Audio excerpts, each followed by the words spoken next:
Às vezes nós recebemos ali, nós vimos nesse dia, às vezes pela forma como o pai, eu via meu pai tratar minha mãe, aí eu falava, será que está certo?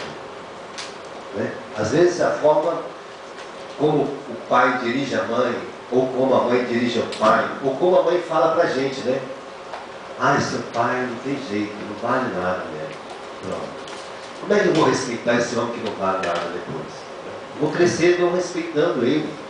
Às vezes o pai também fala, ah, não aguento mais sua mãe, não tem mais jeito não. Olha, mulher é tudo igual. Aí eu falo, meu Deus, como é que eu vou casar com mulher tudo igual? Né? Então a gente cria tanta desconfiança, essas coisas que vão contaminando a nossa vida. E às vezes nós vemos nossos amigos fazer coisas e a gente aprende com ele. Eu aprendi a roubar fruta na hora do vizinho, com os meus amigos. Me ensinaram a roubar.